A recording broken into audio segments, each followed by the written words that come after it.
My name is Chris Pascal. I'm a student at West Texas A&M University, enrolled in Emergency Management 3310.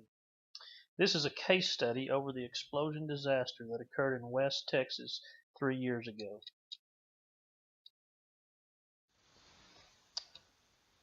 On April 17, 2013, at approximately 7:30 p.m., a fire was reported at the West Fertilizer Company in West Texas.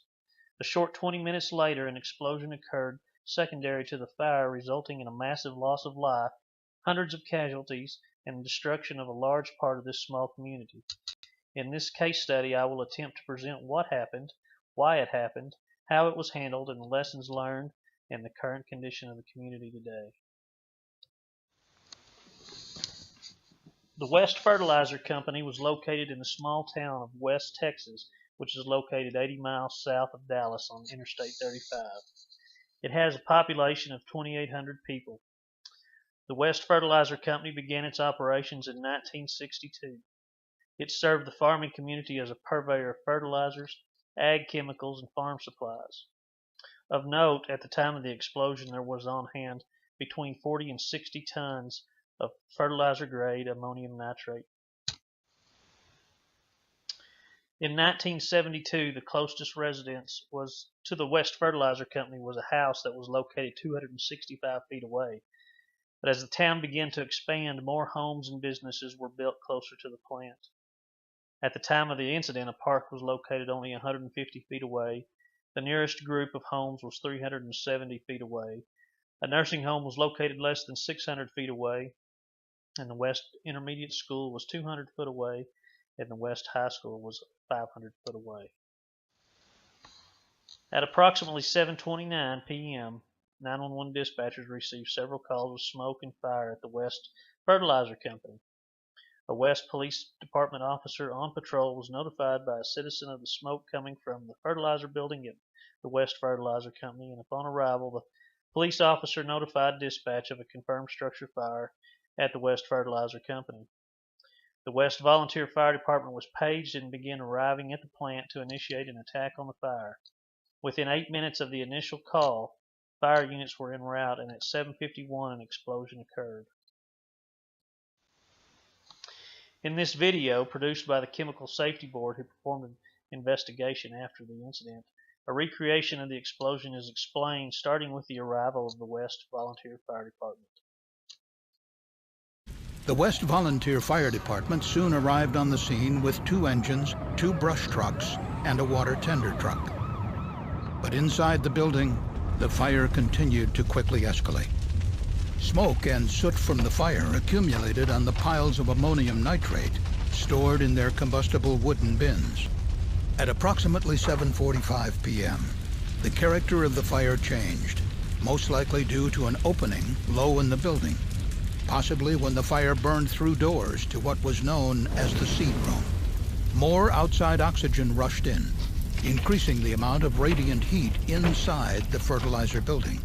The heat was absorbed by the layer of soot on top of the pile of ammonium nitrate, rapidly heating the surface of the fertilizer and making it sensitive to detonation. Outside, the West Volunteer Fire Department sought to extinguish the flames with water. 1.5-inch hoses directed water through sliding doors to the seed room. Other firefighters were in the process of connecting a 4-inch hose to a fire hydrant that was more than a quarter-mile away. As the fire grew, the fire chief and assistant fire chief began to discuss whether to withdraw, but it was too late. At 7:51 p.m., 20 minutes after the fire was first reported, approximately 30 tons of the stored ammonium nitrate detonated, causing a massive explosion.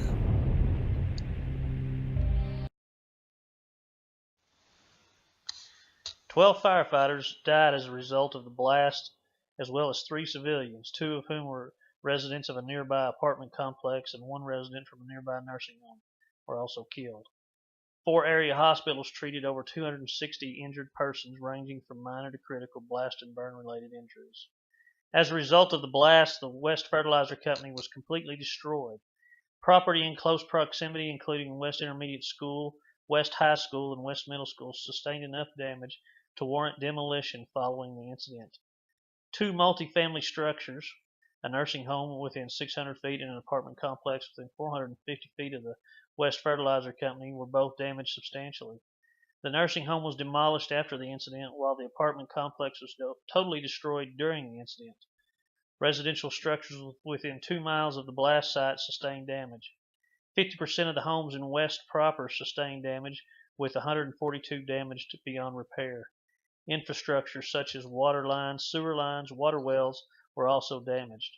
Millions of dollars in insurance losses were reported, and several million more in federal aid was distributed as a result of this incident.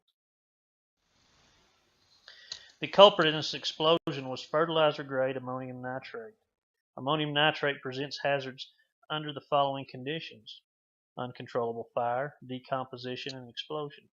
When ammonium nitrate is contaminated with organic materials in the presence of high heat, it can become very unstable and unpredictable. According to a 1997 EPA alert, there exists an explosion hazard from ammonium nitrate, and it recommends the following: avoiding heating ammonium nitrate in confined spaces, avoid localized heating of ammonium nitrate, and avoid contamination with combustible materials. In their final report on factors contributing to the explosion at West, the Chemical Safety Board found 2 factors that contributed to the explosion were: 1.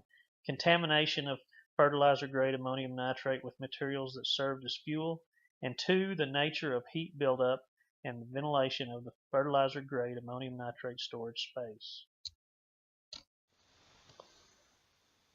Though a small town, many lives were affected in this disaster. Out of the 700 homes in West, 50% of them received some type of damage. Over 140 homes were damaged beyond repair. Nearly 200 homes within 3,500 feet of the crater site received some type of damage secondary to the blast. The West Raven nursing home, 600 feet away, was destroyed in the blast, and several of its residents perished. This home employed 155 staff members and housed 130 patients. All patients had to be relocated to other homes, and many employees were suddenly jobless. All West Independent School Districts schools were within 1 mile of the blast site and received substantial damage. The high school, intermediate school, and middle school were all eventually demolished, and students were displaced for some time. Total insured losses are in excess of $230 million, though many residents were without insurance to cover their losses. Assistance in these cases came from FEMA, Red Cross, and other community-based organizations. Over 1,000 applications for federal aid were received by FEMA as a result of the blast. In all, over $16 million was distributed in the form of SBA loans, individual assistance grants, and FEMA public assistance funding. The only insurance policy in effect for the West Fertilizer Company at the time was a $1 million limit on bodily injury and off-site property damage.